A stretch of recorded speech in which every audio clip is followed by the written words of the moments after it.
Welcome students. Now we are going to discuss class 10 Geography chapter 3 Water Resources. Previously we have already studied till the mechanism of dam, and now in this class we will discuss about limitation of dams, some important dams in India and the water harvesting method. So before we start, always remember this part is known as the upstream of dam and this one is known as the downstream of dam, and this wall divide the river stream into two. Okay, now let's understand what are the limitation of damming. Okay, now since you are creating a dam on a natural flowing river, what would happen then? You would have immense water that would be stored at upstream area, and this water could be used in nearby agricultural land. Since you would be using ample of water, you would be growing water intensive crop like rice, and which would grown in that region near to the multi-purpose project. Now since you have growing water intensive crop, these region would have a problem of salination that would gain. Okay, it means जब हम when the river stream divided in two, then जो upstream area होती है वहाँ पे क्या हो रहा है, sediments जमा होते जाते हैं bottom of the reservoir. अब reservoir क्या है, then reservoir is that ये जो एरिया है this one is known as the reservoir. तो इस रिजर्वर में क्या हो रहा है, पानी जमा हो रहा है. इट मीन्स यहाँ पे जो रिवर अपने साथ जो सेडिमेंट्स लेकर आती है माउंटेन से, वो भी यहाँ पे क्या हो रहा है, डिपोजिट होता जा रहा है, आगे रिवर में नहीं जा रहा है.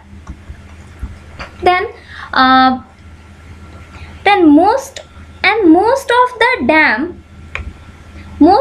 dam between the border of two states, so there is a dispute started between the states. This one is one of the important limitation, just like Kaveri river पे जो डैम बनाया गया, there is a dispute between the Karnataka and Tamil Nadu which solved after the interfering of court. Hence the fragmenting the river stream into two, that you have upstream and downstream, so the migration of aquatic animal totally stop because it artificially creating a boundary that is preventing the migration of animals or plant toward flow. It means जब aquatic animals का जो flow river के flow के तरफ जो migration होता है वो क्या होता है, कम्प्लीटली रुक जाता है, so that the migration of flow aquatic flora and fauna getting difficult, and also the reservoir on foot plain submerge extending vegetation and soil leading to its decomposition. यानी बहुत बड़ा लैंड जो होता है रिजर्वर, यानी जब हम बड़ा सा डैम बनाते हैं उसका जो रिजर्वर होता है जहाँ पानी को स्टोर किया जाता है, उस एरिया में पूरा का पूरा एरिया क्या किया होता है, पानी में सबमर्ज हो जाता है, पानी में डूब जाता है. And build the reservoir, so there is some primary concern that region have beside. Since you have a huge infrastructure, sometime it lead to be seismic imbalance which caused many earthquake in that area, and again building such a structure it need to displace the local people. यानी यहाँ के particular area का flora and fauna जो कि submerge होता है, उसके अलावा it displacement of the local people, वहाँ के लोगों को भी क्या करना पड़ता है, उस एरिया को खाली करना पड़ता है, अपनी लैंड्स देनी पड़ती हैं, जिसकी वजह से वो there is a huge create huge differences between the rich and poor people. अब इसका हम लोग एग्जाम्पल देखते हैं, नर्मदा बचाओ आंदोलन और टेहरी डैम आंदोलन. नर्मदा बचाओ आंदोलन कहाँ पे था, सरदार सरोवर डैम गुजरात में हुआ.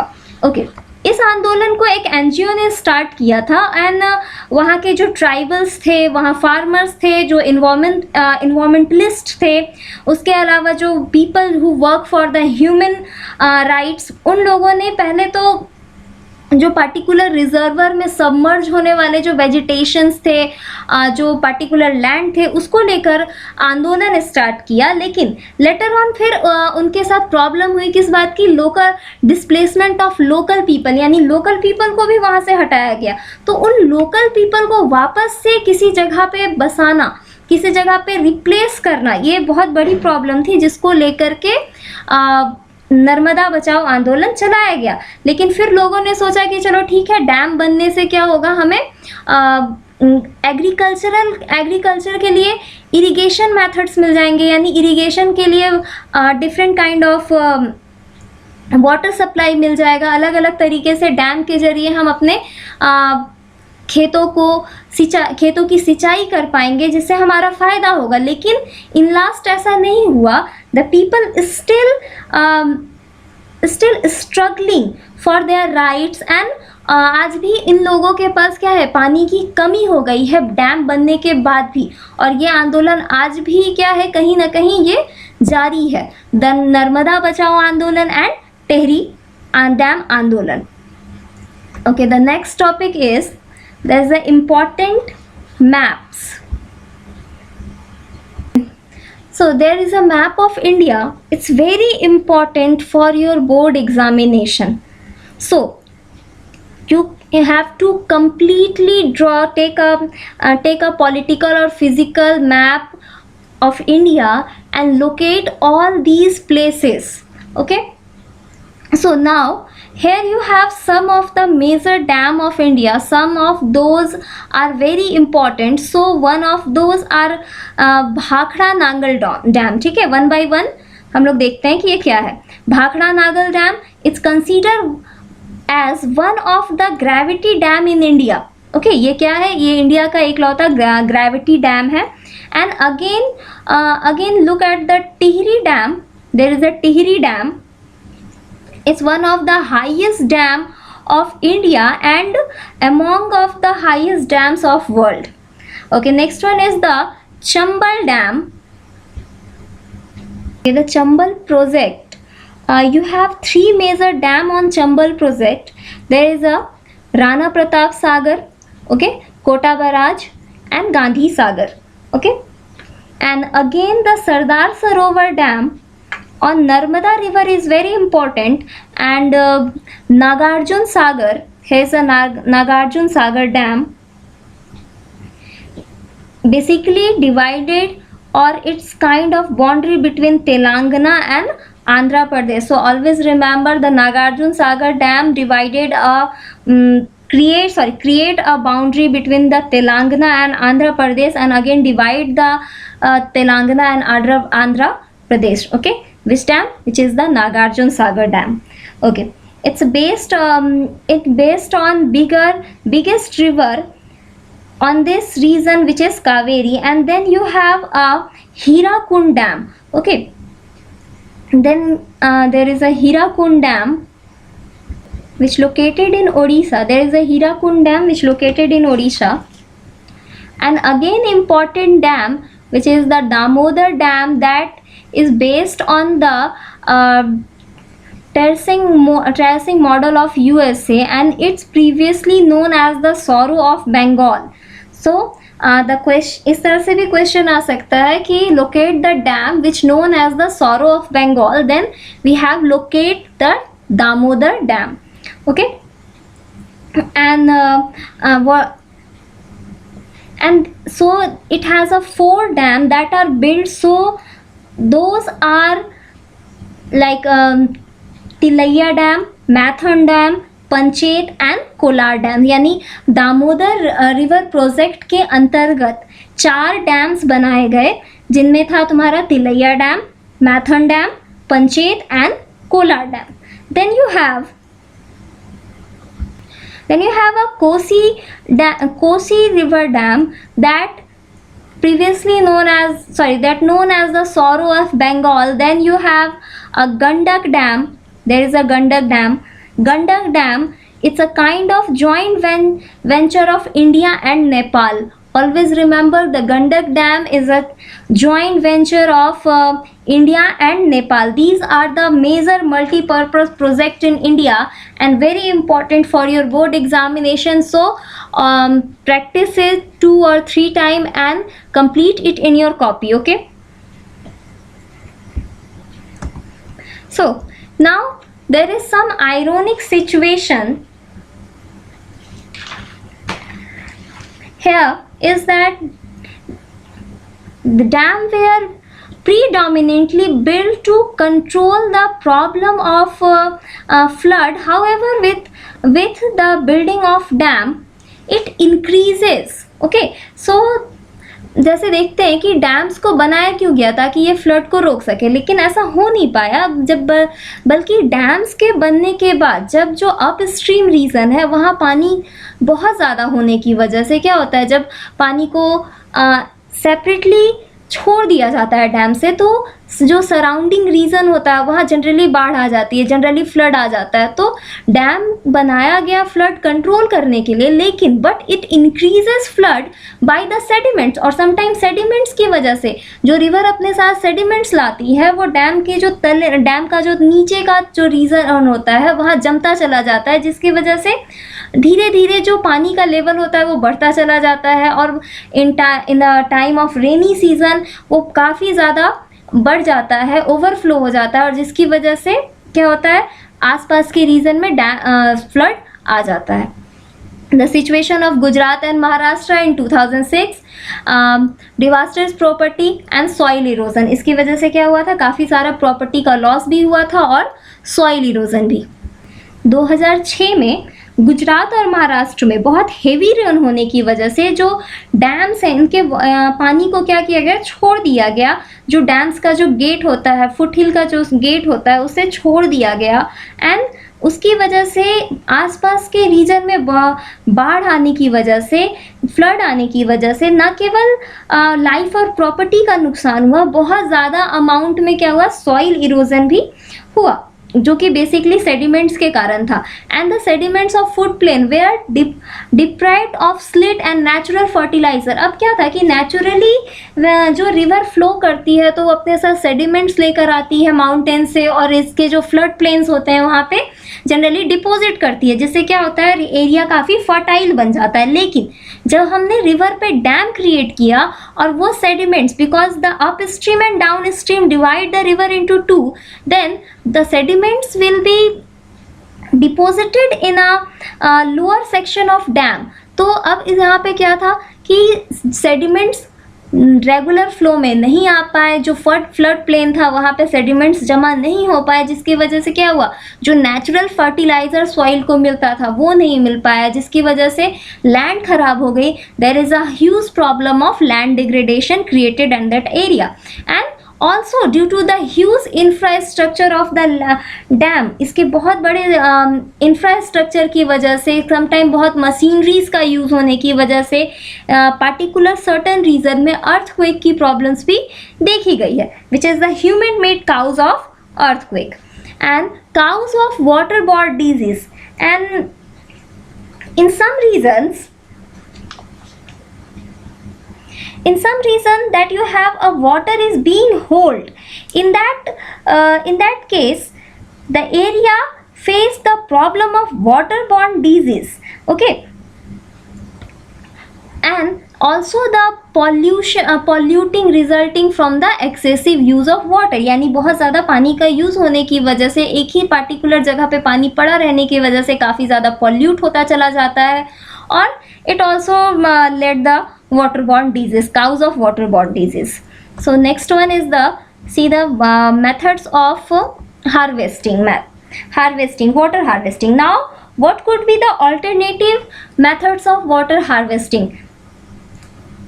The best way to harvest water could be preserving water that naturally coming from the rain, and under the rooftop harvesting, what happen, the roof try to collect the rain water that occur, okay, So the best way of water harvesting method is the rooftop rainwater harvesting. It store the drinking water in Rajasthan. Okay और राजस्थान में इन harvesting जहाँ इनको harvest किया जाता है, store किया जाता है, स्टोरिंग टैंक्स को टंकास कहते हैं. एंड द फर्स्ट रेन, अब इसमें होता क्या है कि फर्स्ट रेन का कलेक्शन नहीं किया जाता है और उसके बाद का जो पानी होता है उसको कलेक्ट कर लिया जाता है और पूरे साल उसको यूज़ किया जाता है. Okay and these rain water storing also known as the palar pani, the purest form of water, जिसका मतलब होता है प्योरेस्ट फॉर्म ऑफ वाटर. और ऑल्सो ये शिलोंग में भी किया जाता है. Previously we have already study about that. In Shillong also facing a water scarcity problem, still it around surrounds of Mawsynram. अब देखते हैं कि रूफ टॉप हार्वेस्टिंग में होता क्या है. Then in roof top harvesting जब बारिश होती है तो क्या हो रहा है, छत से हमने क्या किया, पाइप लगा दिया, यहाँ टैंक्स लगा दिए और टैंक्स के ज़रिए किसी ऊपर की टंकी में और उसके अलावा नीचे ज़मीन के नीचे बने हुए इस तरह की टंकीज़ में क्या होता है, पानी जमा होता चला जाता है जिसको पूरे साल फिर यूज़ किया जाता है, जो कि इस तरह का कुछ दिखता है. और राजस्थान में इस तरह की बड़े बड़े जो टैंक्स होते हैं इनको जनरली टंकास के नाम से जाना जाता है. So in hilly mountain region that diversion channel, और जो हिमालयन रीजन में बेसिकली हिमाचल प्रदेश वाले रीजन में जो वहाँ पे डाइवर्जिंग चैनल्स बनाए जाते हैं, रिवर्स से एरियाज को, ज़मीन को काट करके कुछ चैनल्स बनाए जाते हैं जिनको गुल्स और कुल्स कहते हैं in western form like this is the गुल एंड कुल. जो ऊपर यानी माउंटेन रीजन से पानी को एक चैनल बनाकर बहा कर लाया जाता है जिसे इरिगेशन की जाती है. And the in Shillong to so close to Mawsynram still acute water shortage and for flood plain of Bengal in flood plain of Bengal inundation of channels to irrigate the field, यानी वहाँ भी रिवर से चैनल्स बनाई जाती हैं और पानी को डिफरेंट चैनल्स के जरिए कहाँ लाया जाता है, इरिगेटेड फील्ड तक लाया जाता है और वाटर से इरिगेशन की जाती है. And arid and semi arid region the agricultural field were converted into rain feed storage structure, water collected in and soil moistened and which also known as the khadins in Jaisalmer and जोधास in Alwar. अब क्या किया जाता है कि किसी particular agriculture land को ही convert किया जाता है रेन स्टोरेज एरिया में. इट मीन्स लैंड में ही क्या किया जाता है, एक तालाब जैसा सर्कल बना दिया जाता है, यानी एक बड़ा सा गड्ढा बना दिया जाता है जिसमें पूरे साल जो वाटर होता है वो पूरा फिल होता रहता है और बाद में इसी को फील्ड्स को इरिगेट करने के लिए यूज़ किया जाता है. इसी से डिफरेंट टाइप ऑफ चैनल्स बना लिए जाते हैं जिसके ज़रिए वाटर को क्या किया जाता है, अलग अलग एग्रीकल्चरल फील्ड तक पहुंचाया जाता है. ठीक है, और इस पर्टिकुलर स्ट्रक्चर को खादिन्स जैसलमेर में कहते हैं और जोधास अलवर में कहते हैं, जो कि राजस्थान में है. In Rajasthan the rooftop harvesting decline by the Rajasthan canals. अब क्या है कि जैसे जैसे गवर्नमेंट ने राजस्थान में कैनाल्स को डेवलप कर दिया है, नहरों को डेवलप किया है, वैसे वैसे जो रूफटॉप हार्वेस्टिंग है, हालांकि इसकी धीरे धीरे क्या हो रही है, इसमें रिडक्शन आता जा रहा है, ये धीरे धीरे कम होता जा रहा है. लेकिन वहीं तमिलनाडु की जो गवर्नमेंट है इसने क्या किया, the first and only state in India to make the roof top rain water harvesting structure compulsory to all house across the state. यानी तमिलनाडु में जितने भी घर हैं उन सब में क्या इंपॉर्टेंट है, ज़रूरी है कि सभी को रूफ टॉप हार्वेस्टिंग अपने घर में इंस्टॉल करना है, because so that they can not face the water shortage problem in a summers. Okay, next one is the bamboo drip irrigation system. अब क्या है ये, 18 to 20 liter water inter bamboo pipe system like this and reduce the 20-80 drop per minute. अब मेघालय जैसे reason में जहाँ मौसिनराम में बहुत बारिश होती है, वहीं मेघालय के बहुत सारे रीजन हैं जहाँ बारिश नहीं होती है, तो वहाँ पे क्या किया जाता है, वाटर को कंजर्व करने और इरिगेशन के लिए बैम्बू ड्रिप इरिगेशन सिस्टम को यूज़ किया जाता है, जो कि कुछ इस तरह का दिखता है. एंड सॉरी, जहाँ क्या है, ये मेन चैनल है जहाँ से पानी डाला जाता है, फिर एक बैम्बू से दूसरे, दूसरे से तीसरे, तीसरे से चौथे होते हुए जो पानी है उसे ऊपर से यानी ऊंचाई से अपहिल से डाउन की तरफ भेजा जाता है, जहाँ 80 to 20 लीटर पानी एक बार में बैम्बू स्ट्रीम में डाला जाता है और धीरे धीरे 20 to 80 ड्रॉप पर मिनट के हिसाब से ये क्या करता है, फील्ड को इरिगेट करता है। And from spring on hill top to low level by gravity, यानी इसको कहाँ से भेजा जाता है, ऊपर से नीचे की ओर। Fertiliser can be use with high efficiency, और इस तरह की इरिगेशन के साथ फर्टिलाइजर्स को ज़्यादा यूज़ किया जाता है। Water use at maximum level and low operation cost, यानी इसमें क्या है, ऑपरेशन कॉस्ट काफ़ी कम लगा है। हालांकि ड्रिप इरिगेशन सिस्टम एक काफ़ी कॉस्टली सिस्टम होता है, लेकिन बैम्बू ड्रिप बिकॉज ये पूरी तरह से बैम्बू से नेचुरल तरीके से बना होता है, so that it's very low operational cost and low initial, इसका कॉस्ट बहुत कम होता है। विट कैन नॉट एब्जॉर्ब वाटर, अब इस तरह से बिल्कुल स्लोली तरीके से पानी के गिरने से क्या होता है, जो विड है यानी जो जंगली प्लांट्स कुछ उगाते हैं फील्ड्स में, वो पानी एब्जॉर्ब नहीं कर पाते हैं। ज़्यादा से ज़्यादा पानी क्रॉप्स को मिलता है, न्यूट्रिशन कम लॉस होता है, यानी सॉइल का इरोजन कम होता है, जिसकी वजह से सॉइल न्यूट्रिशन कम लॉस होता है और can pass through the road. और इस तरह के जो चैनल्स बनाए जाते हैं विद देयर सपोर्ट, इनको रोड से अलग अलग जगहों से क्या किया जा सकता है, पास भी करवाया जा सकता है। So that the chapter is completed. This chapter is very important in our purpose of map for the board examination. तो इस चैप्टर में जितने भी मैप्स हैं वो आप लोग बहुत अच्छे से कंप्लीट कर लेंगे। ओके।